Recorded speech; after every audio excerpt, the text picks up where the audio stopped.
Muy buenas tardes, distinguidos amigos de la Sociedad Bolivariana.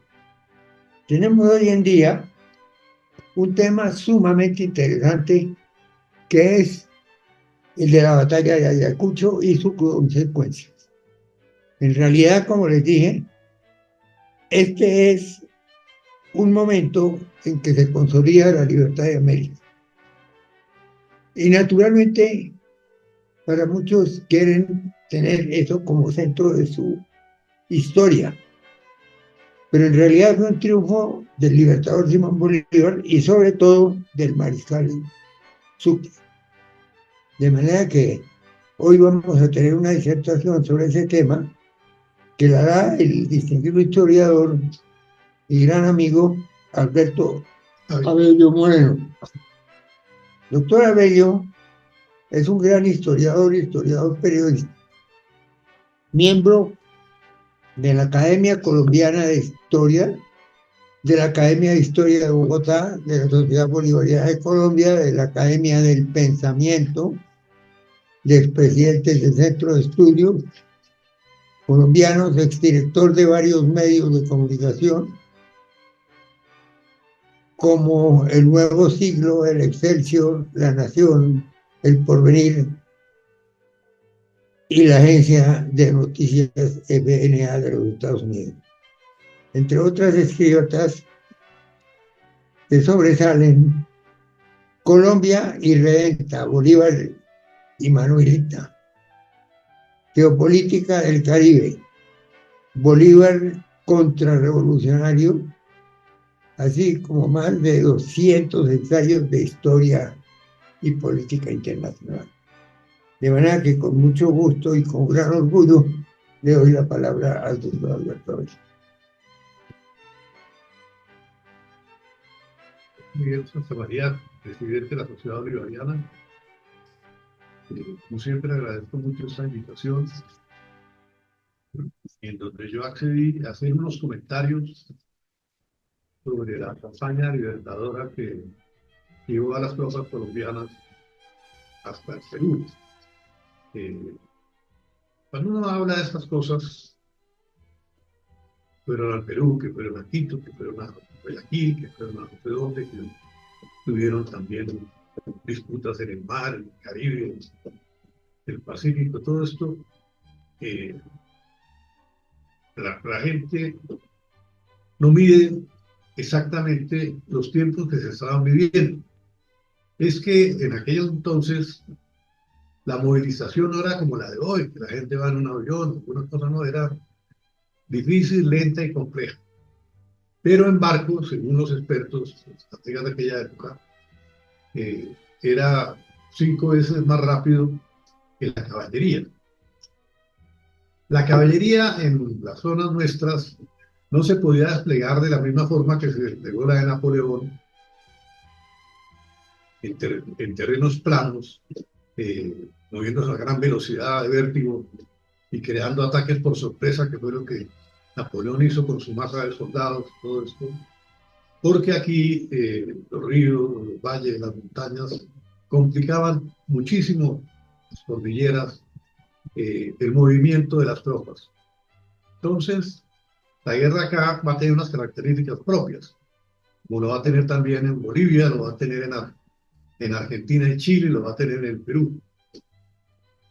Yo quiero primero que todo hacerle un gran reconocimiento al general San Martín y al general O'Higgins, que fueron ellos. San Martín había sido oficial que se había formado en el ejército español, eh, había llegado a general, había defendido en Madrid, había estado en muchas batallas. Él es el que decide que el ejército debe intervenir en el Perú y debe intervenir en Chile. Entonces esto le cuesta retirarse en las Provincias Unidas de La Plata del ejército, lo retiran. Pero hay un apoyo popular, surge un apoyo popular importante para San Martín. Entonces San Martín organiza sus tropas, la famosa caballería argentina, caballos de origen inglés y árabe, extraordinaria, y cae de sorpresa atravesando los Andes chilenos, que son espléndidos. Yo estaba ahí y ver a Chile. Ya se entiende con O'Higgins, con otros personajes muy interesantes de la élite chilena que era muy importante, que son los que van a hacer la independencia de Chile. Claro, ya estando en Chile, habiéndose logrado semejante éxito, ellos saben que Bolívar está también luchando en esta otra parte del continente, pero viene el gran dilema. ¿El gran dilema cuál es?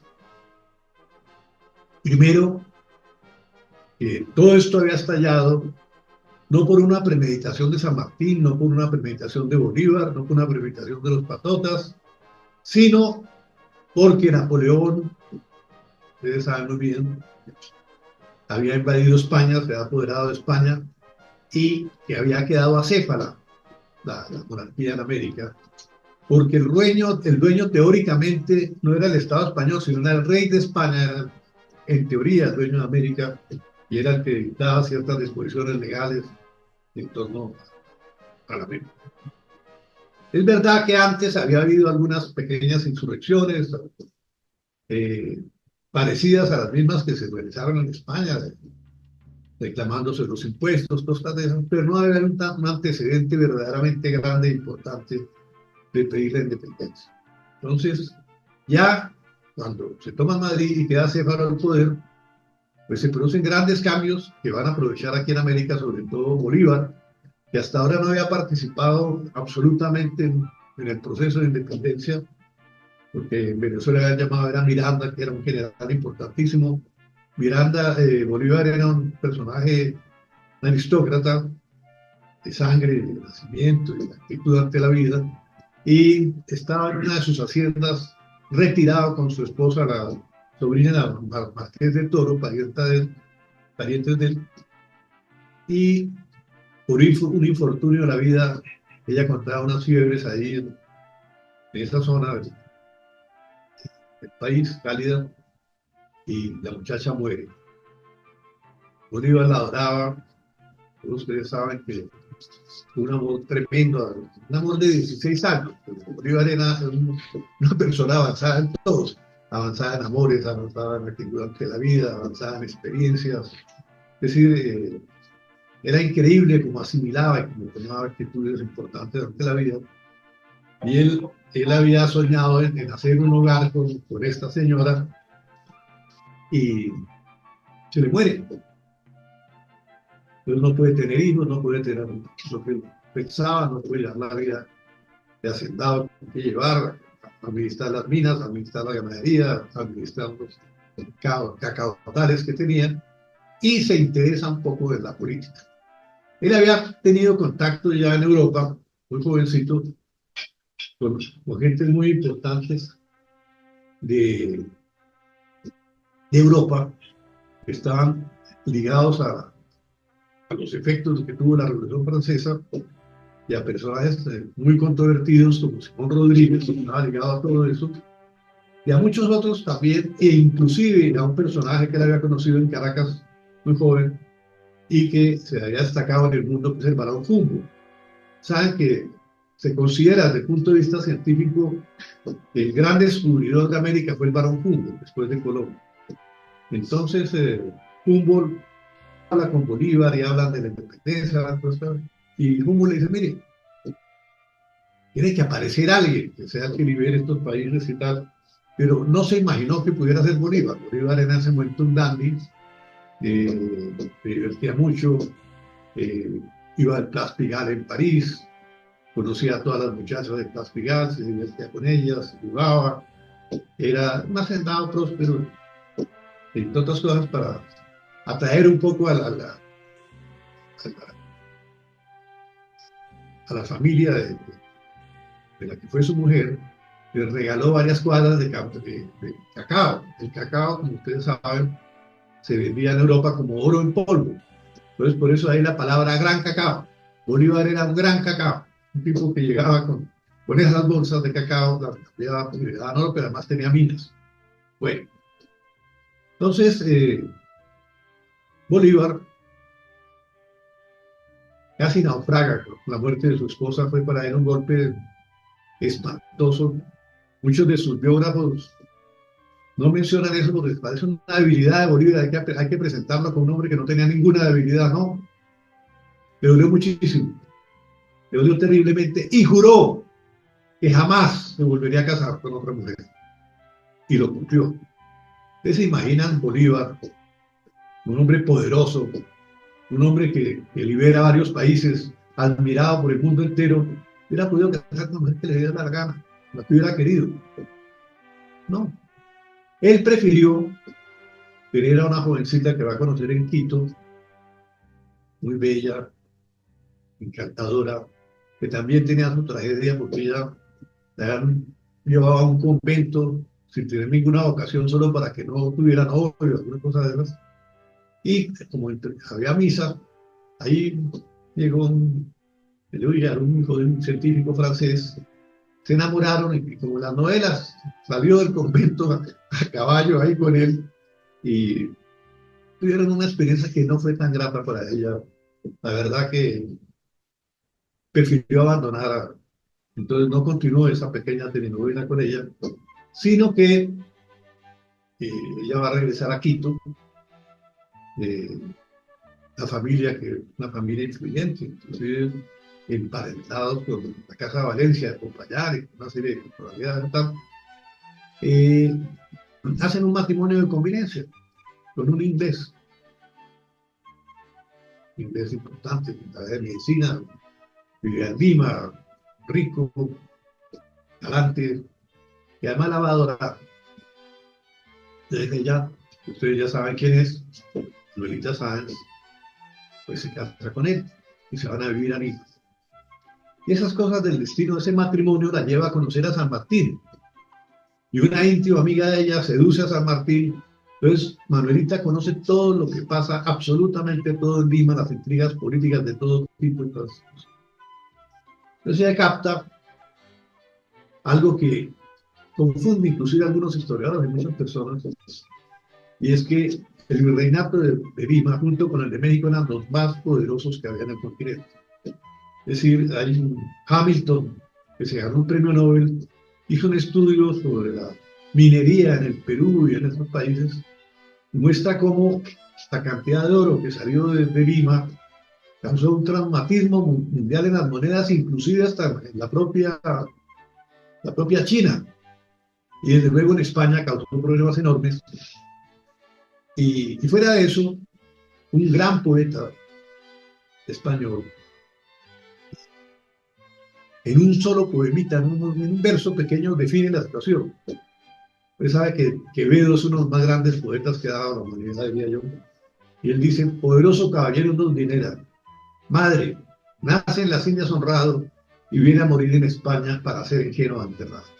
Ahí está explicando que el oro nace acá, pasa a España, España por eso compra lo que necesita, los Países Bajos y todas las cosas, de una parte de España también, y finalmente va a parar a las arcas de los banqueros internacionales y se desindustrializa, no hace el empeño industrial que debería haber hecho España, no se hace, porque el oro la lleva a comprar lo que necesita y no a producirlo. Gran parte, y además muchas de las medidas, por ejemplo, Carlos V, de algunos reyes, para proteger la producción española resultan un fiasco porque no se sabía en aquel entonces el efecto de todas estas monedas. A Hamilton hizo ese estudio que es extraordinario. Se leyó en 3 años que estuve estudiando el tema tarifario de pesos y medidas, que es complejísimo, de Sevilla, de Castilla, de América, todas cosas. Leyó 30.000 legajos sobre esos temas, que eso es una proeza. Yo estaba en los archivos de España y muy pocos pueden lograr hacer esas cosas, ¿no? Entonces, tenemos a Manuelita ya en, Madrid, en Lima, una de las más seductoras de ella, pero es una dama casada, doctor Torres. Y tenemos la íntima amiga de ella, que es la novia oculta de San Martín, porque Bolívar anda como Manuelita para arriba y para abajo y hace que la respeten y que la quieran y que la admiren, y él mismo la admira, pero San Martín la esconde porque normalmente muchos de los oficiales cosas escondían a la novia secreta que tiene. Pero ella le contaba toda Manuelita y la maestra se enteraba. Entonces, San Martín ha perdido el apoyo de las Provincias Unidas de La Plata. Creo que eso ya Argentina, ¿no? Argentina había dado algún dinero para esa expedición, pero una cantidad modesta, porque había salido de la guerra de independencia eh, muy sin fondos. Y a su vez, Chile había tenido que hacer un préstamo de 1 millón de la época a Londres, desde luego, para poder financiar su participación en la guerra. Entonces ahí nos vamos a enterarnos de qué, de que el gran problema de este conflicto, el papel que van a jugar las fuerzas de Colombia, tan importante y trascendental, que como lo dijo el doctor Miguel Santamaría, aquí vino de la celebración de la batalla de Ayacucho y el gobierno colombiano y los gobiernos de América y el de España que han debido unirse para celebrar eso, porque hay que recordar que en Ayacucho los españoles se portaron como héroes también. El virrey fue herido luchando contra los patriotas. Ya debió ser una gran manifestación de admiración, de cariño, de alabanza por estos próceres. Pero aquí lo que se hizo fue días antes, el señor que está en la casa de Nariño condecoró la bandera del M-19. Es una ofensa total a las Fuerzas Armadas, pero eso es lo que pasó. Como dijo el doctor Miguel Santamaría, pues esa batalla es de lo más importante, pero tenemos que, antes de llegar a la batalla, hacer algunos comentarios, que es lo que nos interesa a todos nosotros. Conocemos bastante la gesta de Bolívar y un poco menos la gesta de Sucre en Venezuela.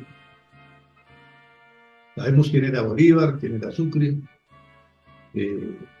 pero Sucre sobre todo, Bolívar, aunque era teniente del rey, era por las ordenanzas que tenía que cumplir su familia, regular el orden en la zona, en las haciendas, por eso figuraba y tuvo que pedir permiso para casarse en España. Pero Sucre, en cambio, su padre era militar, los abuelos militares, sus tatarabuelos militares en España habían sido militares, en Flandes venía de una serie jerárquica de soldados. Que en aquel entonces, como ustedes saben, había dos profesiones que eran las más nobles que podía tener alguien, que era por un lado la milicia y por otro lado era el servicio a la corona y a su vez eh, la capacidad administrativa. Esas eran las tres más o menos cosas que se desenvolvía la gente de la época. Entonces su entra a la academia prácticamente a los 14 años y estuvo antes en la academia del general Mínez, que era español, que era una academia ya en Venezuela, y después su padre, que era el comandante de las tropas en la zona del oriente venezolano, pertenecía a España en ese momento, el soldado español, lo pone con sus tropas, y cuando ya se da el conflicto, pues el papá se pasa también a la independencia, inclusive salva de que caiga Cumaná en manos de la flota española, y eso es tan importante, por uno de los temas importantes como podría haber sido aquí el sitio de Cartagena. Él incorpora a su hijo y su hijo sale a una serie de batallas y desde el primer momento se distingue por una caballerosidad enorme, por tratar a los prisioneros con muchísimo respeto, por una capacidad de entrenar soldados, de formar soldados, era un formador de soldados increíble. Pero además, no solo es un militar, tiene un talento diplomático enorme. Y Bolívar, ¿cómo se da cuenta de ese talento? Ellos eran parientes lejanos, tenían parientes en común, pero de todas maneras, en aquella época el aislamiento de Caracas, Cumaná era distante, ¿no? Bolívar lo conoce porque allá había otro que aspiraba a ser el Bolívar, o sea, a ser el libertador de América y de Venezuela, que era el general Mariño, que era también rico, era hacendado, era aristócrata, un personaje valioso. Y él se confrontó varias veces con Bolívar. Entonces, como desde la época de la división de las zonas americanas del reinato, Cumaná estaba aparte con el oriente y Caracas estaba aparte también, pues entonces cada uno quería dirigir su región y Mariño no cedía en ese aspecto. Pero eh, Mariño tenía Sucre. Y en las conversaciones y en los distanciamientos que hay entre Bolívar y Mariño, Sucre interviene limando asperezas, tratando de unirlos, tratando de que no se dividan, porque ya tenían la experiencia pavorosa con el generalísimo Francisco de Miranda, que se había causado una honda división terrible, y eso había fracturado la independencia, o sea, Bolívar había perdido la base de Puerto Cabello. Todas estas cosas que habían pasado, que Sucre no quería que se repitieran. Entonces ahí, siendo un lugarteniente de Mariño, surge una amistad y una admiración sin igual de Antonio José de Sucre por Bolívar, porque ellos se llevaban apenas 12 años de edad, pero para aquella época la vida que había tenido Bolívar era como si llevaran 200 años. Bolívar tenía una experiencia, había leído de todo, tenía una memoria prodigiosa. Y una vez estaba uno de esos ingleses que colaboraban con él, eh, leyendo a Maquiavelo. ¿Qué está leyendo a Maquiavelo? Ah, yo lo leí una vez por allá en Italia, creo que lo estuve leyendo. Y le recitó un párrafo de memoria de Maquiavelo y cómo era el libro y todas las cosas. Y llevaba 12 años sin leerlo. Entonces Bolívar tenía una mente, una preparación, había conocido a las gentes más extraordinarias. De niño había jugado en el palacio con Fernando VII, conocía la política internacional, había sido delegado diplomático que pagaba el viaje cuando la misión que mandó el Consejo el Cabildo de Caracas a Londres, en donde le dijeron que va a pedir apoyo para que defendamos a Fernando VII, inicialmente, esa era la propuesta del Cabildo. Y cuando llegó allá, nada menos iba con uno de sus antiguos profesores, creo que se llevaban un año de edad, que era don Andrés Bello. Don Andrés Bello, pues es un gigante de la cultura, de la gramática, del humanismo, que produjo Caracas extraordinario, fue profesor de Bolívar. Sin embargo, al año de que había sido profesor de que Bolívar viaja a México y después a Europa, manda una carta de México, tenía como unos 7, 8 renglones y tenía como 8 errores de ortografía. O sea que Bolívar se había hecho amigo de sus profesores, pero no había estudiado, y así consta en el Consejo de Caracas. Pero después va a leer todo, va a aprender todo, va a asimilar todo, porque la inteligencia de Bolívar es una cosa descomunal, que lo sorprende a uno todavía hoy. Entonces Sucre se hace amigo de Bolívar, esas cuestiones, colabora con él, tratando de coincidir todos en la lucha, pero viene ese desangre tan espantoso de Venezuela, porque Venezuela primero se convierte en una guerra civil, después en una guerra racial, ¿no? Los antiguos esclavos se levantan contra los señores, eh, agitados por los mismos realistas españoles que había en Venezuela, y eso produce una mortandad impresionante, una cosa terrible que no se había visto antes en ninguna parte. Entonces, Bolívar le toca atravesar todo eso, asume también muchos de los mejores dirigentes, las personas mejor preparadas, de los más inteligentes, más valiosas, perecen en esa tragedia de esa guerra, hasta que Bolívar logra tener el predominio, pero eso se demora bastante. Y fuera de eso, Miranda, Bolívar lo entrega los ingleses, a los españoles, y muere en prisión en Cádiz, y Bolívar sigue la lucha total y encuentra un compañero muy importante que no lo destacan suficientemente los historiadores, que es Francisco Antonio Sea. Francisco Antonio Sea era un sabio, una eminencia, estuvo trabajando en el Jardín Botánico aquí en Madrid. Eh, Él, aunque no había salido en esa época de la Nueva Granada, sabía un inglés muy fluido, y él contribuye con Bolívar para hacer en la zona de Guyana, en Venezuela, donde están prácticamente aislados, un periódico en castellano y en inglés, en el cual se trata de atraer, mediante la propaganda política, la exaltación de las fuerzas patriotas que eran mínimas en ese momento, la ayuda de los ingleses. porque Bolívar había conocido a grandes personalidades de Inglaterra y esperaba que lo ayudaran. Y además vamos a encontrar que Inglaterra mete la mano cada vez que puede en la lucha contra el Imperio Español, porque a su vez el Imperio Español, por una desgracia de Godoy, se le había ocurrido apoyar la separación de Norteamérica de Inglaterra. Entonces los ingleses se la cobran a España y además ellos querían apoderarse de alguna región de América desde hace mucho tiempo. Ustedes recordarán el papel de Blas de Lezo, por ejemplo, de Benito de Cartagena. Blas de Lezo es un personaje que le acaban de hacer un homenaje en Lima, porque Blas de Lezo se casó con una limeña, una noble una criolla, y vivió allá también en Lima. Entonces, lo primero que quiero que quede claro es que la invasión de Napoleón a España fracturó todo a España y el imperio. Pero nadie se atrevía a aprovechar la cosa. Nadie se atrevía a decidir qué hacer. Y el que se atrevió fue Bolívar. Se adelantó. Entonces Venezuela puso más muertos que ningún otro país. Una cosa terrible. Venezuela no era la capitanía más rica de América, nada, comparado con la Nueva Granada, comparado un poquito con el Perú, inclusive no era tan rica como ninguno de esos.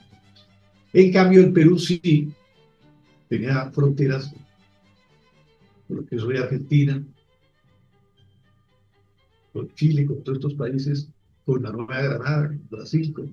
Es decir, era estratégicamente muy importante, ¿no? Ya desde luego, antes de haber estado aquí en lo que hoy es la Nueva Granada, y habían estado en lo que llama el Caguán. Caguán en quechua quiere decir mirador. Desde ahí podían mirar para cualquier parte de la Nueva Granada desde el punto de vista estratégico. Entonces, cuando llegaron los españoles no estaba esto en manos de los incas, porque cayeron unos rayos y ellos creían que los rayos les advertían de que tenían que retirarse, que no podían seguir, que no convenía. Entonces, por eso nosotros no estuvimos en manos de ellos, aunque teníamos una buena relación. Se cambiaba esmeralda, se cambiaba Sara, porque para el viaje de la muerte ellos se ponían una esmeralda en la lengua y eso ayudaba a ir al otro mundo, aparentemente. Entonces, pero eh, ahora que se habla tanto de los indígenas en América, todas estas cosas, es bueno recordar que los indígenas de Perú sí tenían una cultura, los que eran especializados, ¿no? Conocían los astros, como mismo los de México, mejor que en Occidente, hacían preparaciones del cerebro, eh, era una sociedad jerárquica, tenía un emperador que era el uno, de ahí Napoleón copia ese sistema para ponerlo decimal en Europa, y la sociedad estaba organizada por sectores. Entonces de eso se entera precisamente Pizarro, y sabe que al poner preso al emperador y poner preso al brujo, se desmorona la sociedad jerárquica. Eso es lo que hace. Entonces, no se les ha hecho el reconocimiento a los indígenas del Perú de su importancia, de sus conocimientos sobre la agricultura, de sus conocimientos de todo tipo para curar ciertas enfermedades, o la disciplina social que tenían, sobre cómo habían formado a sus guerreros, todas estas cosas, porque esa era una cultura importante, pero por desgracia, las pocas cosas escritas, geográficas que se encontraron de ellos, los españoles las leían de izquierda a derecha. Y resulta que eso es como heredar, había que leer de derecha a izquierda. Entonces lo poco que entendían lo entendían al revés. Eso se va a ocupar Humboldt después y va a ser que va a poner en claro todas estas cosas y tal. Pero era una cultura, pero también era una cultura mágica. Entonces ellos creyeron en algún momento dado que esos hombres que llegaran a caballo a su territorio eran dioses. Entonces, y además cuando disparaban con un fusil, pues ahí sí se convencían, los eliminaban, sí. Pero no fue el mayor enemigo el fusil ni el caballo. Ellos llevaban unos mastines de origen romano que había en España, y como los indígenas andaban descalzos, los mastines, en un minuto los ponían en orden. Pero fueron muy valientes, hay que reconocerlo. Pero recordar también, aprovechar este pequeño espacio, de por la propaganda de la política, de la independencia, de la guerra de la independencia, tanto de Bolívar como de todos, se denigra constantemente el Imperio Español. Nosotros ya podemos ver las dos cosas con frialdad. El Imperio Español fue una obra magnífica, una obra extraordinaria, en la cual llegaron sacerdotes al lado de los soldados, y los sacerdotes catequizaban a los indígenas, al punto que en Paraguay se conservaron su idioma, sus cosas, los jesuitas se encargaban de ellos, en Brasil lo mismo, es decir, hubo una convivencia extraordinaria y rápidamente, después de los encuentros armados, que son fatales en toda guerra, en todo conflicto, se estableció el imperio de la ley. Yo una vez tuve una discusión sobre eso con un decano de la Sorbona de París que decía que aquí no había habido ley, que los funcionarios se podían poner en la cabeza la norma que llegaba a decir se obedece, pero no se cumple. Pero él no sabía que es que eso era para informarle a la corona que lo que estaba ordenando no se podía hacer por algunas circunstancias. A Santa Marta una vez llegó una orden de esas en que decía que había que acabar con la tribu de los comejenes, porque en todos los informes de los comejenes se tragaron estos, comejenes hicieron tal cosa, acabaron con esto y lo otro, como todo era de madera, y cerca del mar, pues el mar humedece la madera y los comejenes la tiran. Entonces se decía, se obedece, pero no se cumple y se le informaba al rey que son unos animalitos, que no era una tribu, ¿no? Porque no todo funcionaba bien esa intercomunicación. Entonces, por una de las hormonas, he leído eso, creía que era que aquí no había justicia, no. Yo creo que inclusive se adelantaron a muchas cosas que ojalá hoy las tuvieran. Ellos, todos ustedes saben muy bien, efectuaron lo que llaman el juicio de residencia. Y fuera de eso, había una serie de prohibiciones taxativas por medio de las cuales, por ejemplo, un virrey no podía comprar tierras en la región donde estaba ejerciendo su autoridad, un juez, no podían nada de eso, no podían apoderarse de los contactos ni de las cosas, sino de una vigilancia estricta. Entonces ustedes no ven que se hayan enriquecido los funcionarios reales de una manera terrible, no, eso se impidió. Es decir, puedo asegurar, hacer una apuesta, que en esta república que estamos viviendo hay muchos más gentes que meten en sus garras abusivas en el tesoro público que las que hubo en aquella época, en los 300 años que estuvo aquí España. Pero claro, un día iba a llegar la mayoría de edad de los americanos y estalló por un azar, que fue lo de Napoleón, y el que más va a aprovechar, el que más va a insistir en aprovechar esa circunstancia, es el Libertador Simón Bolívar. Entonces, si no fuera por él, lo veremos más adelante, inclusive muy posiblemente el Perú hubiera terminado en monarquía, la misma Argentina, y todos tuvieron contactos porque era una monarquía, y eso no se crea por Bolívar. Entonces, Bolívar pues es el causante del republicanismo extremo que llegamos, pero también es el hombre que escribe más de 5 constituciones, ¿no? Él había estudiado Montesquieu, había estudiado pues, el Imperio Romano, la historia, los grandes personajes. En la biblioteca, en las casas de un pariente de un conde donde se hospeda, parece que era una de las mejores de Madrid, leyó de todo y asimiló de todo. Entonces, y uno ve en sus discursos, en sus intervenciones, sobre todo en su correspondencia, eh, a través de esa correspondencia tan maravillosa que nos llegó Oleri. Gracias a Oleri, tenemos la correspondencia de Bolívar, en donde se nota cómo tiene el concepto, cómo hacer la división de poderes, porque este Montesquieu había estudiado el sistema inglés, y Bolívar lo había visto y lo había estudiado también, y había quedado admirado del equilibrio de poderes, del manejo del poder, de cómo esa pequeña isla había dominado medio mundo, hasta China. Entonces, eso todo lo había impresionado a él.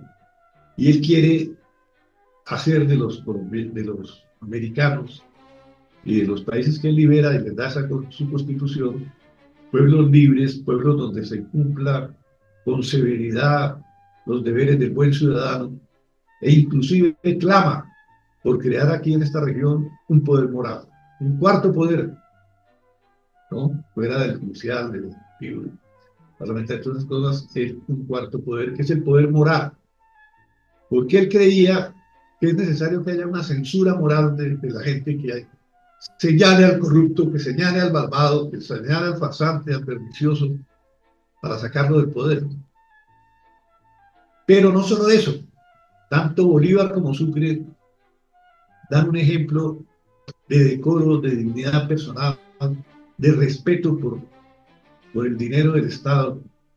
Es conmovedor. Si Bolívar hubiera querido enriquecerse, le hubieran llevado todo el oro de América, hubieran hecho lo que les hubiera dado la gana. Pero cuánta dignidad, cuánto sentido del honor tenían estos hombres. Eso solo había que haberlo celebrado el día de la batalla de Ayacucho. Pero claro, pues están metiendo las uñas en lo que sabemos no van a celebrar eso no les interesa. Bueno, entonces, eh, Bolívar, después de cumplir la guerra de Venezuela, eh, como ustedes saben, él convoca al Congreso de Venezuela, ya presenta su primera constitución, ¿no? Y tiene su primer choque con los abogados y todas esas cosas, y no quiere aceptar algunas de las cosas de él, pero a su vez sorprende porque él había perdido la primera batalla de Carabobo, y en vista de que había contado tanta resistencia en Venezuela, le pide a Sucre que le ayude. La ayuda a Sucre, ¿cuál es? Eso no lo conoce casi la gente, porque es una tarea que se hace detrás de las tropas. Él se embarca primero a comprar armas en el Caribe a los ingleses y entrega las armas, que esas fueron las armas que se usaron en Boyacá. Y evade un cerco español en el mar, y una cosa extraordinaria, ¿no? Fuera de eso, encarga que requise todos los buques, los ranchos y todas las cosas donde haya comida y tal para las tropas, que le consiga uniformes para las tropas, bueno, toda clase de cosas, y Sucre le consigue todo eso, y esas van a ser las tropas que van a dar la batalla de Boyacá, compuesta en su mayoría, como todo recordado, por llaneros. Además le encomienda que lleve por el Orinoco a la Legión Británica. La Legión Británica, que la puso Inglaterra, pues es extraordinario el valor de ellos, la competencia militar, habían luchado contra Napoleón, habían luchado en todas partes, entonces es de una ayuda increíble para la gesta del libertador del siglo. Lo que hace la Legión Británica es extraordinario, lo de Rock cuando se corta el cuarto, bueno, todo esto es una cosa increíble. Y Bolívar logra triunfar en Boyacá cuando no había logrado su objetivo primordial en Venezuela, pero ya victorioso en Venezuela, cuando regresa a Angostura, había dejado de presidente del Congreso de esa asamblea tan importante a Francisco Antonio Sea, un hombre extraordinario, y a él le habían dado un golpe de Estado los venezolanos pensando que a Bolívar lo habían derrotado en la Nueva Granada. Las noticias llegaban muy lejanas, difícil. Llega Bolívar e inmediatamente pues liberan a Sea y se va a ir a los del Préstito a Inglaterra, a buscar un empréstito ya enviado por su compadre Santander, y va a estar allá negociando el préstamo, porque Inglaterra es la que financia a todos esos países en la cuestión contra España. Entonces Bolívar se entera ya que lo de San Martín no va bien en nada, que la provincia no lo apoya lo suficiente.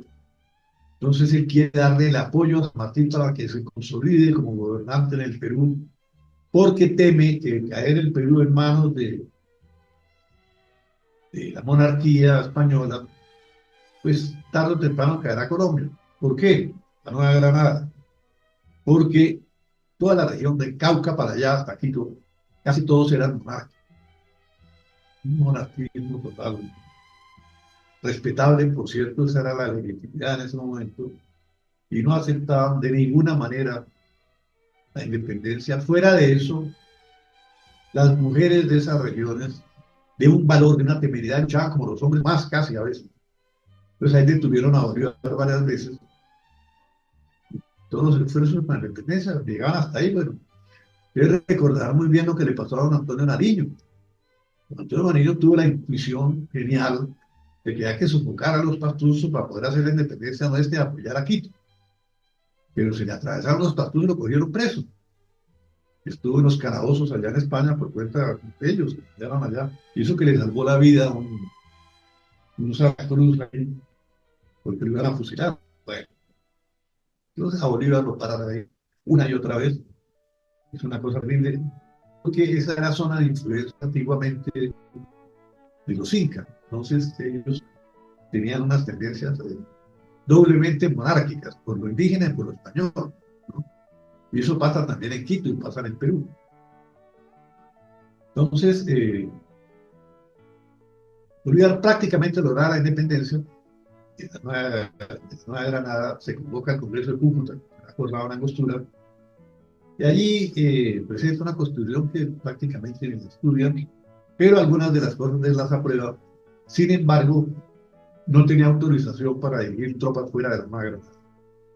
Entonces, está muy molesto con esa constitución, porque Bolívar es un demócrata absoluto como Sucre, pero al cual le ha tocado asumir poderes excepcionales en determinadas circunstancias de crisis.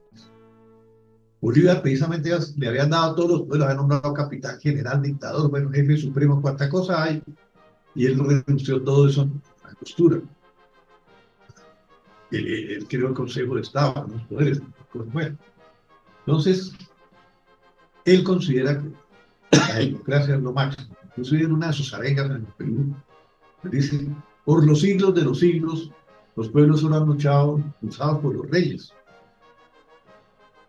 Nosotros vamos a estar impulsados por los humildes, por la democracia, por la libertad, por la justicia, por una causa noble. Entonces, el proyecto de Bolívar va más allá de lo que pensaban los liberales europeos, mucho más allá. Quiere crear tratar de volver homogénea una población que estaba dividida enormemente en castas e integrarla toda, cosa que no le gusta a muchos, pero que él considera que era fundamental. Un poco Bolívar trata de cumplir aquello que Vasconcelos, autor mexicano, eh, denominó como la raza cósmica.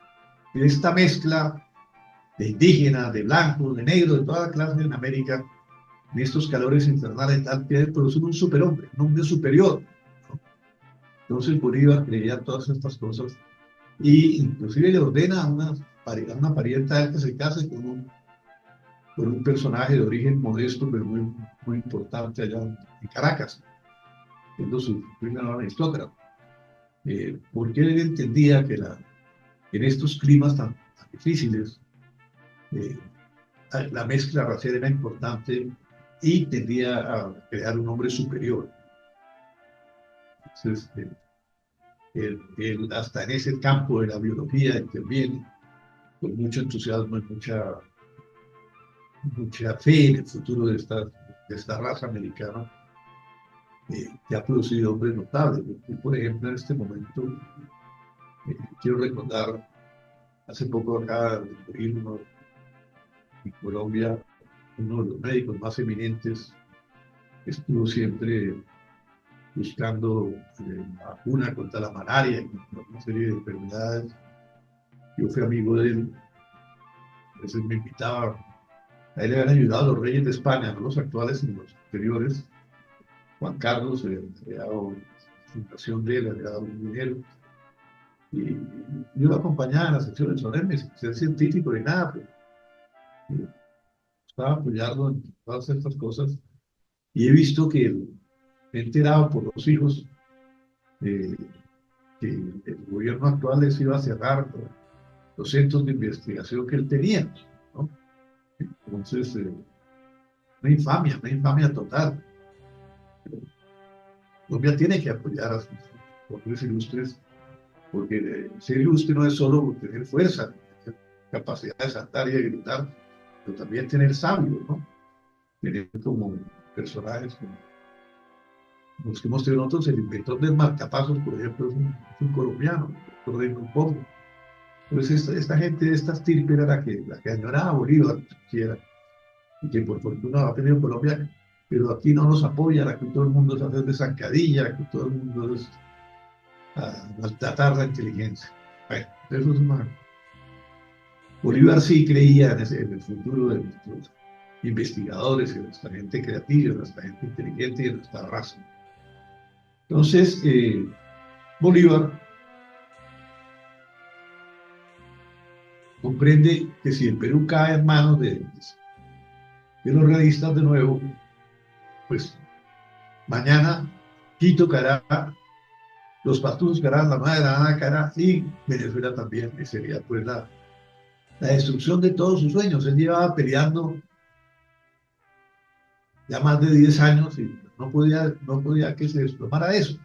Sin embargo, cuando Bolívar propone esa lucha, lo primero que se tropieza es con que muchos de los oficiales granadinos, de los otros granadinos y venezolanos, no tienen ganas de seguir la guerra. Ellos quieren ya disfrutar un poco del poder, un poco de comodidades, algunas ventajas. Entonces se destaca Santander. Santander había sido muy útil para Bolívar, muy importante, era un hombre muy capaz. Pero él no era irse a la guerra, pues a liberar gente. No, él quiere manejar la Nueva Granada y dejar las relaciones con Venezuela y todas estas cosas. Y ya va desarrollando una política que en algunos aspectos es contradictoria con la de Bolívar, a pesar de que en sus cartas apoya a Bolívar. En realidad promueve libros, promueve periódicos donde sus casetilleros de confianza atacan a Bolívar, eh, porque él quería tener ya un modelo civil de gobierno y le parecía que ese hombre superior, ese hombre de la gloria, ya había cumplido su tarea. Tratamos de entenderlo, ¿no? Y además, pues aquí no le da envidia frente a Bolívar. Muchos sentían envidia contra Bolívar y en el fondo la envidia es negativa. Entonces, el Libertador convoca de nuevo a Sucre, porque también valora mucho su talento diplomático. Sucre había logrado nada menos en Trujillo el acuerdo con Morillo, el acuerdo de paz. Después de que Bolívar decreta la guerra a muerte, Morillo accede a la paz, se abraza con Bolívar, todo gracias a Sucre. Algo impensable que Sucre, que Morillo, el general Morillo, que era un gran general español, se hubieran abrazado y todo eso como ocurrió, gracias al talento diplomático de Sucre. Entonces, Bolívar, que ya había visualizado todas esas condiciones humanas, espirituales y esa inteligencia matemática que tenía, dice: yo ahora voy a librar un tipo de guerra con fuerzas más experimentadas, más organizadas, en otro territorio, en otras partes. Necesito un hombre como Sucre, y Sucre es el que se va a llevar, y Sucre es el que va a preparar los soldados de carrera sobre la marcha. Prácticamente viene de Boyacá, está en Bogotá un tiempito muy corto y salen es para la guerra, para seguir la guerra. Y obviamente se queda, pues que tenía en ese momento el poder civil, se queda con los negocios, con todo, con los ascensos, con los beneficios de todo tipo de cosas. Este par de locos, diría, se fueron a la guerra y se van a la guerra. Entonces, Sucre va a Buenaventura, una toma un barco, fijado, en un mal estado, y con eso logra atravesar al otro lado y se dirige al Ecuador. Y Bolívar, por las zonas esas del Cáucaso, dirige hacia el Ecuador, hacia Quito también, al Ecuador, pero es detenido por el general García, guerrillero español, y es detenido por los rusos. Probando y por toda esta gente están en contra de la independencia en ese momento.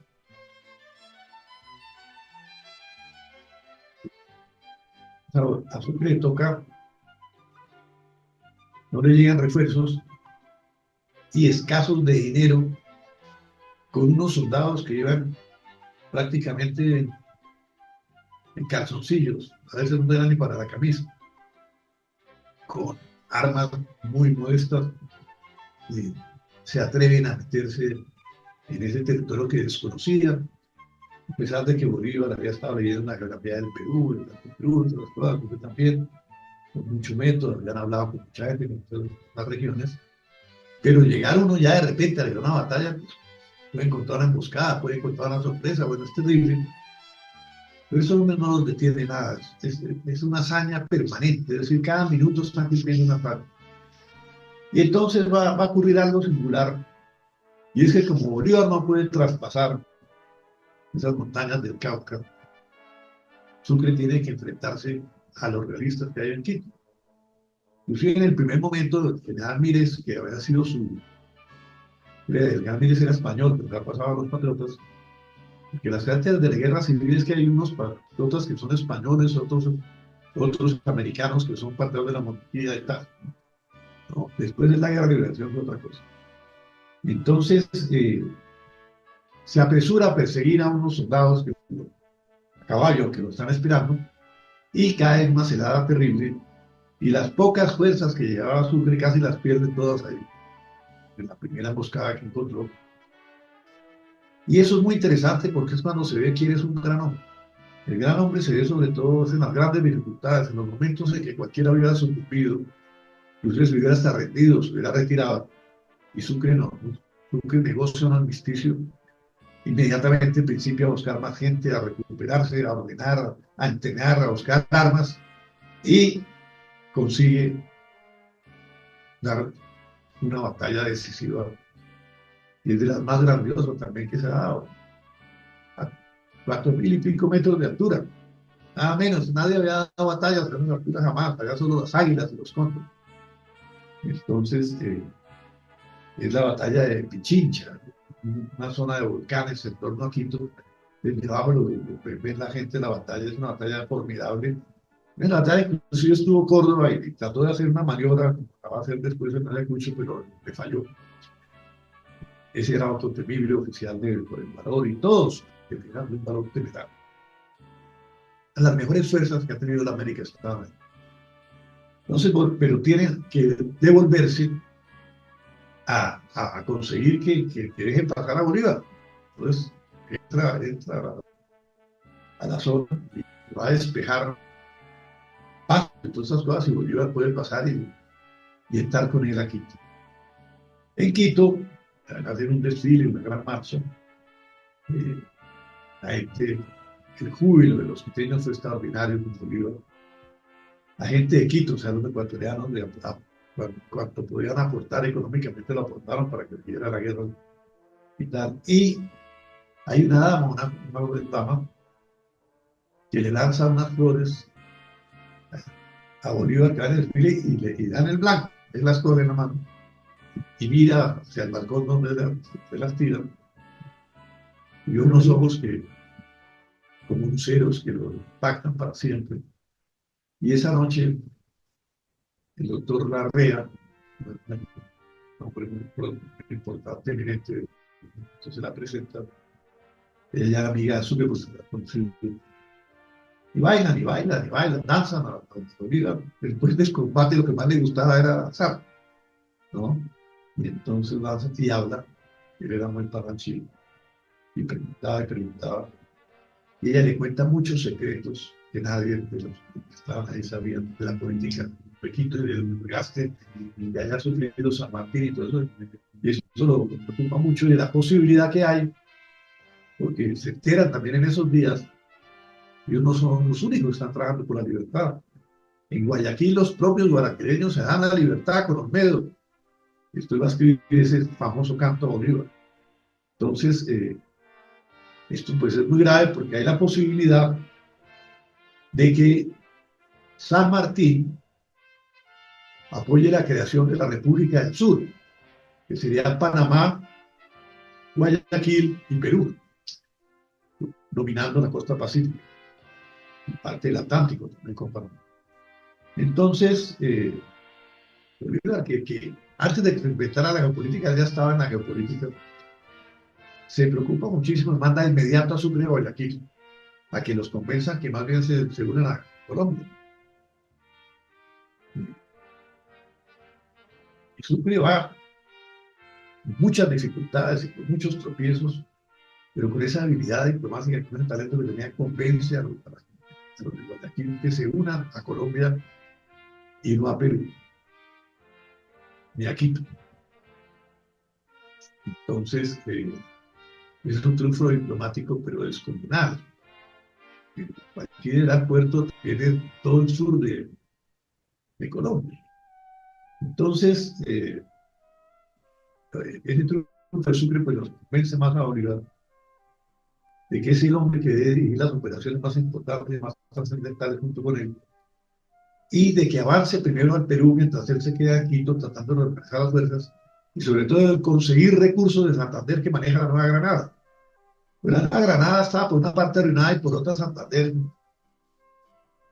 eh, era muy remiso enviar los recursos que pedía Bolívar, los hombres que pedía Bolívar, los informes y todo esto, porque ya se sentía que ya la etapa de los héroes, los hombres que se sacrifican y que dan su vida por la causa había pasado, que ahora venía la etapa de los burócratas y de los tinterillos y todas esas cosas que eran una etapa nueva y también importante, ¿no? Entonces, Santander también se ocupa del famoso empréstito, para eso va a encargar a Francisco Antonio Sea, al que han acusado mucho por unas condiciones que recibió el empréstito, pero lo que pasa es que defender a Colombia, eh, hacer conocer a Colombia en Europa, eso costaba plata, y a él le tocó gastar mucha plata en eso, tuvo que comprar un carruaje, ponerle los escudos de Colombia, que nadie sabía ni dónde era Colombia, ni qué era Colombia. Colombia, hay gente que todavía no sabe, porque me lo han preguntado a veces, en charlas, la crea Bolívar en honor de Cristóbal Colón, porque no era de los que iba a insultar a Colón, a robarle la gloria de haber descubierto la América, sino todo lo contrario, lo exalta, ¿no? Lo mismo Isabel la Católica, aquí los indígenas colombianos, asusados por malhechores, demagogos, resolvieron tumbar una estatua de Isabel la Católica. Hombre, qué blasfemia tan grande contra ellos mismos. Entonces, escupir contra la luna. Isabel la Católica es la gran defensora histórica de los indígenas en América. Isabel la Católica, por ella se crean todas las leyes de Indias, que son extraordinarias en defensa del indígena. Ningún indígena puede hacerlo trabajar más de 8 horas. Las 8 horas para lograrlas, eh, Occidente, los sindicatos tuvieron que hacerse y matar en varias ciudades, en Estados Unidos, en todo lado, a lograr las 8 horas, ¿no? Ella defiende al indígena, no lo puede llevar a más de 20 kilómetros de distancia donde trabaja. Bueno, ¿qué no hace por los indígenas? Entonces los indígenas tomaron una estatua de Colón, la supina ignorancia que nos han dicho que era Colón y quién era la reina Isabel. Gracias a esa mujer, siempre en todas las conquistas de Europa, asiáticas, de todo tipo en la historia que se conocen, inclusive las que hubo entre los mismos indígenas americanos acá, el vencedor degollaba al otro, se apoderaba de todo, era dueño de vidas y haciendas. Esa era la ley de la espada. Las fronteras del mundo se han trazado a espada y ahora a cañonazo. Entonces, no, Isabel la Católica defiende al indígena, lo protege, y el Papa la apoya, que es un Papa Borja español de Valencia. Entonces, esa conquista de América, con todo lo que se ha dicho, tuvo cosas maravillosas, benignas, nuevas, y desde luego, tuvo sus muertos, tuvo sus horrores, toda guerra, todo conflicto, pero trajo muchas cosas. Otras de las cosas que trajo es que se planificaron muchas ciudades, es decir, se organizó la planificación de las ciudades, que eso no había existido, ni en Roma, en España, ni en ninguna parte se planificaron las ciudades como lo hizo España, y entonces una serie de ciudades se van a quedar en América que van a ser claves para la cultura. Una de tantas ciudades es Cartagena, Santa Fe, Bogotá y Lima. Lima va a ser muy importante porque va a tener una de las mejores universidades del mundo, la Universidad de San Marcos.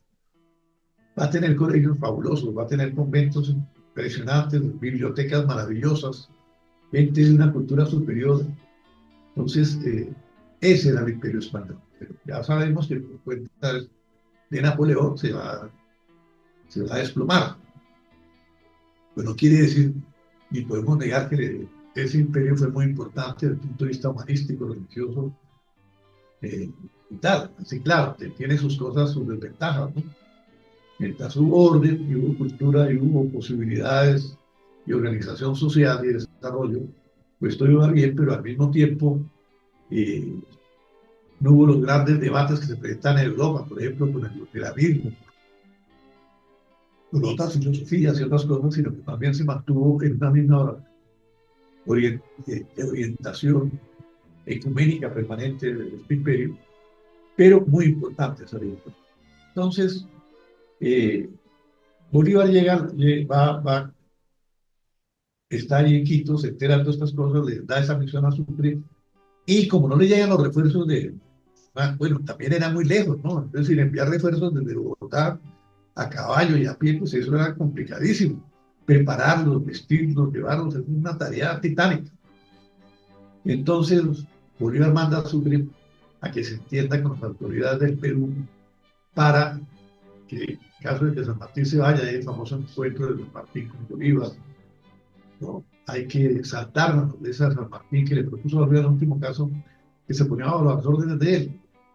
Y Bolívar dijo que no era partidario del poder bicéfalo, porque él era más bien dado a que una persona asumiera el control.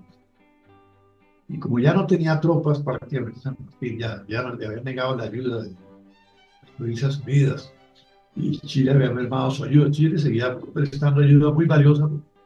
Desde un primer momento demostraron los militares chilenos una eficacia, un valor y una temeridad increíble. Entonces ellos van a estar más adelante con su Bolívar, lo mismo que algunos argentinos importantes, como Pinochet y muchos otros, y muchos peruanos y gente de otros países. Esto se va a convertir en una guerra de los americanos contra la corona española. Y, y Sucre interviene ante el Congreso con tanto tino que lo quieren elegir presidente del Perú.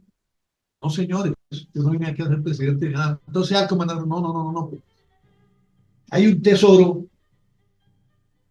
sobre todo lo que pasa entre Sucre y Bolívar y Santander y todo eso, que es la correspondencia que recopiló Olerio. Olerio es otro que merecería una estatua por haber guardado todos esos documentos. Entonces, Sucre va informando arriba la situación real del Perú. Ahí descubrimos que Sucre, antes de las batallas, solían quedar unos equipos de inteligencia y él mismo a veces iba disfrazado de paisano a ver cómo estaba el ejército del otro lado por la noche. Y alguna vez se demoró tanto que creyeron que lo habían matado y ya estaban casi en un velorio cuando llegó su propio velorio. Entonces Sucre logra convencer, pero a través de miles de dificultades, a las autoridades peruanas que la única solución es Bolívar. Y era realmente la única solución. Pero para entender el proceso con el Perú, muchos historiadores han malinterpretado la historia. Yo no creo que de mala fe, sino nada malinterpretado. Yo tengo un libro que llama Bolívar, el enemigo número uno del Perú, el enemigo público número uno del Perú, algo así. Lo que pasa es que el Perú, por ser tan rico, por ser el que ha financiado prácticamente parte del desarrollo europeo, tener esas minas, todas esas cosas, ser ambicionado por todos.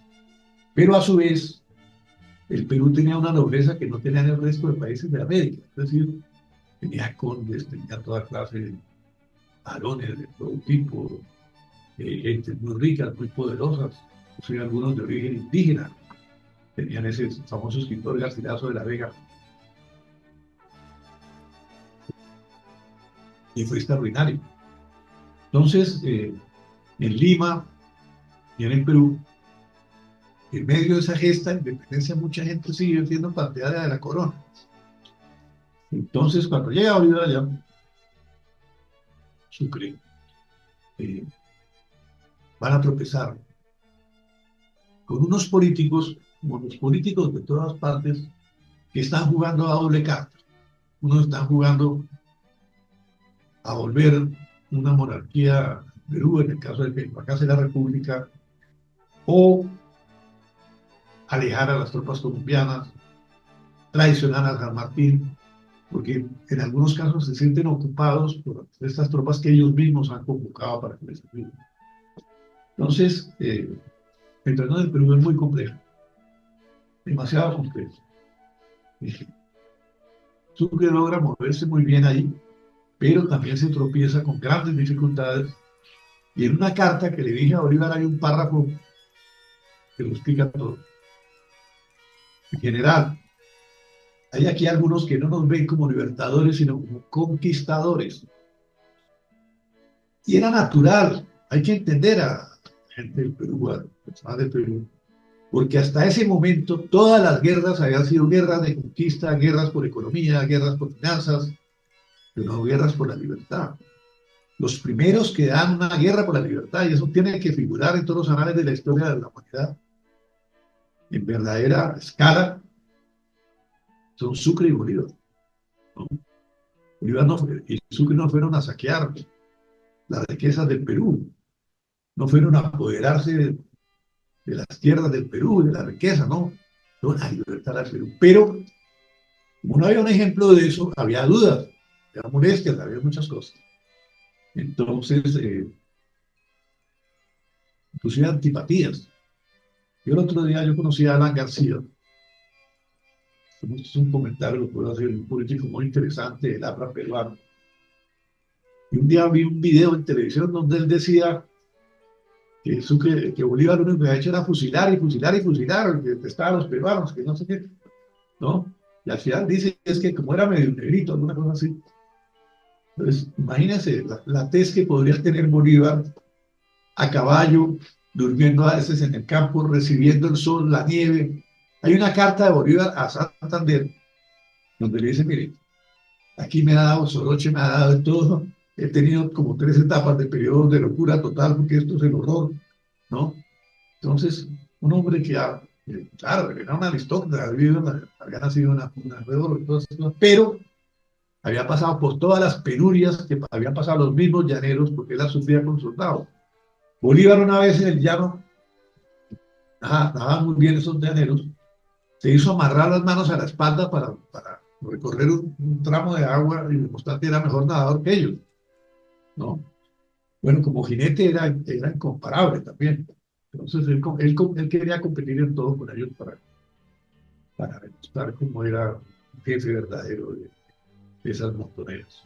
Entonces, Lima, donde se calcula que había ya más de 1.000 y pico, casi 2.000 carruajes de la época, tiene una característica que es la opulencia que ha tenido tan grande, tan importante en la época de los indígenas y en la época de España. Claro que esa no era la capital en la época de los indígenas. Eh, y se resiente con el republicanismo, como es natural, porque claro, pues viene la ruina, vienen los problemas económicos y la calidad de vida durante una guerra, durante una contienda, pues se baja. Las deudas que adquiere Perú, que tiene que pagarle al ejército de Chile, al ejército de Argentina, al ejército colombiano, tal, son muy grandes. Sin embargo, Bolívar no cede ante nada, a pesar de la frialdad de algunos sectores de la oligarquía peruana contra él. Por ejemplo, hay un personaje allá que era Torre Tagle era esa, era Monte, ¿no? Ribagüero era la pureza, también, ambos. Eh, y hay un personaje ahí muy curioso, que es un general Santa Cruz. Santa Cruz parecía ser el hombre de la guerra del Perú, había nacido ahí cerquita, ¿no? Había nacido del lado del que hoy es el Ecuador, pero era peruano. Entonces, muchos tenían esperanza de que Santa Cruz viera la... Y había otros generales importantes también, peruanos. Y además había la base más importante de América, era el Callao, en el Perú. Ahí era por donde llegaban los barcos de España. Para España, América no había isla, entonces tenía que llegar a Cartagena, Callao, Puerto Cabello, sitios así. Porque era como ver una isla gigante. Entonces, Bolívar era un hombre que era ajeno a las intrigas. Entonces, en Lima, como era una pequeña corte la que había ahí, de aristócratas, portugueses, toda clase de gente, unos iban y decían, estamos con usted, general Bolívar, usted lo que usted diga, que mande, lo que diga, estamos a sus pies, está. Pero estaban también a veces negociando con España, o con la Serna, que era el virrey, el periodo en que el país estaba dividido. Y mientras España tuvo el control del Callao, pues a veces se tomaba Lima, a veces la dejaba, tomaba por el lado. Entonces, la posibilidad de que todo lo que se había jugado por la independencia de Bolívar en la Nueva Granada, en Venezuela y en Quito, o sea, si hundieras en un momento dado, era si él perdía la guerra en Lima y en el Perú. Y esto era muy grande. Entonces, eh, ahí viene esa correspondencia que no le permanentemente Bolívar y Sucre están debatiendo sobre cómo hacer la guerra, cómo tomarse tal parte, cómo atacar. Bolívar le aconseja a Sucre que no ataque. Sucre es partidario del ataque frontal inmediato contra los países que se rehagan, antes de que sea más resuelto de Europa, antes de que la población no venga contra ellos, porque el descontento en un momento dado contra los colombianos se hace muy grande. Eso hay que reconocerlo, eso es normal en todas las etapas de ocupación, si se da una fuerza favorable, siempre hay roces con los del lugar. Pero Bolívar, en ese sentido de la estrategia, de la integridad que tenía, se preocupaba mucho porque una derrota que tuvieran las tropas patriotas podría reverdecer todos los laureles de los realistas de Nueva Granada, de Venezuela, de todas partes, y producir un levantamiento total que puede hacer retroceder la historia. Entonces, le aconsejaba un poco de prudencia a Sucre, pero Sucre estaba también en una situación muy grave porque él era el que más resistía a todas las presiones de los enemigos, por otras cosas, a pesar de un talento diplomático, y en un momento que la cosa estaba muy difícil. Por fortuna, sí, que la división de las tropas de Bolívar y de Sucre produce también a su vez la división de los atacantes. Entonces no se pueden reagrupar todos los soldados y oficiales realistas porque están divididos unos atacando sobre otra unidad. Entonces cuando se da la batalla de Junín a Bolívar, después de Pichincha, y Junín, hay muchas desconocidas, pero la realidad de esa batalla es que los llaneros con sus lanzas en un momento se arrodillan ahí en el piso y ensartaron a la caballería española que no sabía que tenían esas lanzas, ¿no? Y la desbarataron. Eso fue una sangría, una cosa atroz, terrible, y después rematar a la gente a puñal. Entonces, una batalla de resistencia, de valor, de tenacidad, de audacia, y claro, que lleva la gloria a Bolívar. Entonces ya, con esa verdad viene un mayor respeto por Bolívar allá en el Perú, y todas las cosas se dan cuenta que no es solo la fama de que lo de la Nueva Granada había sido un paseo a caballo, no, una guerra como ninguna, ¿no? Entonces, viene Bolívar y Bolívar al principio ya a negociar con las autoridades limeñas y tal, con otros personajes. Él era, como era tan seguro de sí mismo, a su vez era ingenuo. Él creía que todos estaban con él, pero después se entera que él no estaba en conspiración con los realistas, ¿no? Y que le dicen a él una cosa, hacen otra. Entonces, como les digo, eso pasa en un país que estaba asediado, que llevaba mucho tiempo de guerra, de conflicto, gastaban mucho dinero en estas cosas y había una cierta desesperación por volver a la normalidad. Muchos creían que la normalidad era la corona. Inclusive en Argentina se principia a hablar con la monarquía para un rey, para Argentina. Y uno de sus más importantes ideólogos escribe un libro solicitando que llegue un monarca. A su vez, en el Perú también se hacen esos avances. Y Bolívar descubre que los que más dicen que lo apoyan están en trato ya con la corona española, para que les perdonen haberse levantado, para que no haya sanciones, para que les respeten sus títulos nobiliarios, todas estas cosas. Entonces decide fusilar a los dirigentes de eso, pero unos van, se embarcan, salen del país, todos, finalmente a otros los perdonan y no los fusila, pero sí fusila hay un decreto de Bolívar en donde a los corruptos los va a fusilar y fusila a varios corruptos, lo mismo Sucre. Pues, entonces, hay un momento de la situación política de Bolívar en Lima y de Sucre que es espantoso.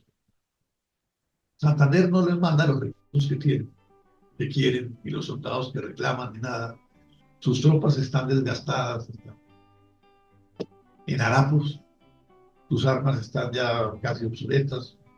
La oligarquía limeña no los quiere. El pueblo se molesta. Inclusive hay incidentes en las calles, a veces de soldados granadinos y la población, porque a veces no pagan las cuentas en los sitios, porque no tienen cómo pagar la comida. Todo eso. Entonces hay una situación desesperada, pero con un esfuerzo sobrehumano, Sucre logra que estos soldados, estas gentes, entren en razón, en disciplina y mantengan su sentido de honor y de unidad hasta el sacrificio. Entonces, es cuando se reagrupa la tropa y van a ingresar argentinos, chilenos, gente de Centroamérica, hasta de México, de todas partes de América, a luchar al lado de Sucre. Mientras él en correspondencia con Bolívar, Bolívar dice, no vaya a dar la batalla, pero lo autorizo, si en última circunstancia tiene que darla a la de tal. Incluso hay un momento en que Sucre, Bolívar le pide a Sucre que haga unas tareas de retaguardia y Sucre renuncia porque dice que como general no puede aceptar hacer esas tareas. Entonces Sucre, Bolívar le contesta que él las hubiera cumplido con orgullo. Es decir, era como padre e hijo, que a veces tienen sus desavenencias, sus cosas, pero finalmente, en la medida que Sucre va avanzando y se van reagrupando las fuerzas de España, Bolívar comprende que siguen teniendo el apoyo popular que estaban adquiriendo, pero lo van a derrotar. Entonces le da la razón a Sucre, pero en esas se enteran que el general Santa Cruz avanza a confrontarse con las tropas realistas cerca de 6.000 hombres. Entonces, bueno, está bien, ¿no? Pero resulta, pues, para abreviar un cuento largo, que las fuerzas realistas vuelven papilla del ejército de Santa Cruz. Papilla, lo destruyen. Ellos se dieron un general Cardenal Valdés, que no estaba en guerras europeas. El virrey La Serna fue un hombre de un valor extraordinario. Tenía una serie de oficiales de primera categoría, de primer rango, y en vez de buscar una salida que le permitiera un poco cubrirse, eh, aprovechar alguna situación de sorpresa o algo, se fue de frente contra unos, atacar a unos, a seguir a unos, y era una trampa y lo desbarataron. Pero esa pérdida de esas fuerzas para Sucre era terrible. ¿Y cómo iba a derrotar entonces? Le toca improvisar a Sucre terriblemente y deciden perseguir a las tropas del virrey. La noche anterior va a ver el lugar donde están ellos, inclusive le permite a sus oficiales, yo hablo de guerra civil y guerra de sus oficiales, que se despidan de sus parientes que están en el otro bando. Hay una especie de juerga ahí donde se despiden y se abrazan porque un hermano está con los realistas, el otro está con los patriotas y tal, que es la característica de una guerra civil tan terrible, tan espantosa, que ha causado tantos muertos, tanta destrucción. Y viene la batalla de Ayacucho. Entonces, Sucre avanza un grupo de caballería para tratar de quebrar el ejército de Sucre, y Sucre avanza a caballo y se enfrenta a estos y levanta la moral total del ejército. Y en un momento hay un peligro y le llama Córdoba. El ensayo que había hecho en Junín, no, el ensayo que había hecho en Pichincha, que no había resultado, ¿no? Le vuelve más cara que lo haga en Ayacucho y lo hace. Pero en Ayacucho hay otra persona que está en Ayacucho y la historia la ha ocultado. ¿Qué van a pensar? Dicen los historiadores. Es que Manuelita Sáenz, que era muy amiga de Sucre, con permiso del Libertador, está en la batalla de Cuyo, que no figuran en parte. Manuelita, después de la batalla, fue ascendida a coronel por Sucre, y él le cuenta a Bolívar y a Santander. Santander como que dijo aquí en Bogotá, esa barragana, ¿cómo la van a hacer coronel? No quiere una rabia terrible. Eso se arma una pelea entre Manuelita y Santander que nunca se arregló. Porque alguna vez Manuelita hizo una fiesta ahí en la casa frente a donde queda la Sociedad Bolivariana, la Quinta Bolívar, una fiesta por la noche, y fusilaron unos finques de Santander, ¿no? Por famoso. Entonces, Manuelita está sentida por su valor, por su porte, es decir, eso es algo que hay que destacar, ¿no? Sucre hace ese reconocimiento extraordinario porque él era incapaz de negarle algo, mérito a alguien, era incapaz de negárselo y lo exaltaba inmediatamente. Y obviamente, pues, pero ahí todos se portaron bien, los venezolanos, los argentinos, los chilenos, de todas partes de América, se la jugaron, todas sabían como que el mundo dependía de ellos.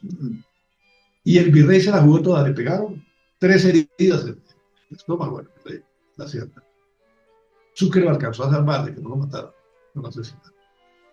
Entonces, por eso lo decía al principio de esta charla, que la victoria de Ayacucho, la oportunidad de esa conmemoración, la digamos a celebrar por España, Argentina, Perú, con Chile, Venezuela, Colombia, todos estos países, porque es una batalla de la hispanidad. Es decir, ahí llega la mayoría de América, su independencia a ser ella misma para siempre, ojalá en democracia, en libertad, ¿no? Y esa, sí. Yo solo quiero decirles una cosa. ¿Qué habría pasado si Sucre pierde la batalla? No, un desastre. Habían arrasado, todo el Perú se había levantado, cuando ahora había tocado irse si hubiera podido, que no se hubieran matado, ¿no? Y toda América había caído.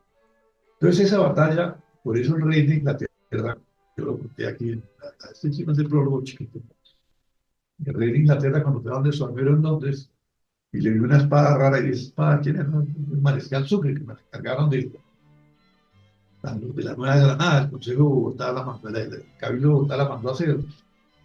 Pero es que faltan unas piedras preciosas, hay unas cosas. No, es que no mandaron sino 10.000 pesos. 10.000 pesos era plata, costaba una casa, ¿sabes? Más. No. Este general Sucre, mariscal Sucre, no tiene sino alguien. Es tan significativa esa batalla como la de Waterloo.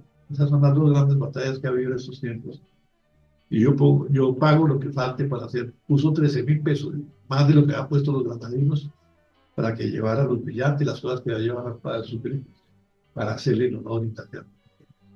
Entonces, ese grande acontecimiento, como dije al principio, este personaje que tenemos ahí en la Casa de Nariño, resolvió más bien condecorarles que la bandera del M19, dame el favor, porque creo que le puso la bandera de Boyacá o algo, no sé qué creo que, pero no, esa fecha, sí quiero agradecerle al doctor Miguel Santamaría que se hizo algo entre nosotros, precisamente en la Universidad Militar, hizo una ceremonia, o sea, él habló muy bien, un discurso extraordinario, le hizo un reconocimiento a su Bolívar, y no la pasamos por alto, y sé que eso fundió entre las Fuerzas Armadas colombianas de orgullo de que se hubiera hecho eso. Pero habrá que, cuando vuelva a haber en Colombia un gobierno de derecha, hacer algo bien importante en torno a Sucre y a Bolívar. Obviamente estos personajes no pueden cazar las botas de Bolívar tampoco, porque no caben ahí. Yo quiero agradecerle, doctor, yo quería hacer unos comentarios, porque sé que la gente toda que nos oye es gente muy ocupada, está usando un poco de su tiempo, pero esto puede servir para que piensen un poco más en la grandeza. No, le agradezco muchísimo, mi querido doctor, en que ha hecho una cosa absolutamente memorable. Es decir, su intervención es absolutamente extraordinaria, porque ha recogido datos que la gente no conoce y que muchas veces los historiadores han pasado por encima y no se han dado cuenta. La gloria de la batalla de Ayacucho es gigantesca, que es la libertad de América, nada menos. De ahí para adelante se garantizó que los países fueran libres, los americanos. De manera que esa síntesis maravillosa que usted ha hecho el día de hoy es de los más completos elogios, porque en realidad es una síntesis maravillosa de los antecedentes, del esfuerzo que estaba haciendo Bolívar y Sucre para ganar esa batalla, con las dificultades que tuvieron en el camino, además atravesando a un país prácticamente que se ha vuelto monárquico como el Perú, y llevar las tropas Batallas a 4.000 metros de altura, a 4.500. 4.000 metros de altura a ganar la Increíble. batalla de Ayacucho, que fue la que consolidó la independencia. De manera que le agradezco muchísimo, ha sido verdaderamente una oportunidad extraordinaria haber escuchado ese planteamiento suyo, que en realidad aclara muchísimo la historia que se está tratando de aclarar a mano armada, así como se dice, para que la gente entienda qué fue lo que pasó. Claro. Esto en realidad es un punto absolutamente interesante y privilegiado. Lo Y la tuvimos cantidad de escuchado en el día colombianos de que hoy. murieron ahí, yo no he mencionado esa cifra, pero Claro, cantidad. eso es algo extraordinario. De manera que le agradezco muchísimo y la Bueno, sociedad bolivariana se siente muy orgullosa de ha su sido presencia. un honor, don Miguel Santamaría. Tenemos que continuar esta conferencia más adelante para que aparezcan los comentarios. Vamos a tratar de editarla rápidamente para podérsela repartir a todos ustedes y para que de esa forma puedan entrar sus comentarios, que son importantísimos porque es un tema fundamental de la independencia y de la historia de Colombia. Muchas gracias a todos por su presencia.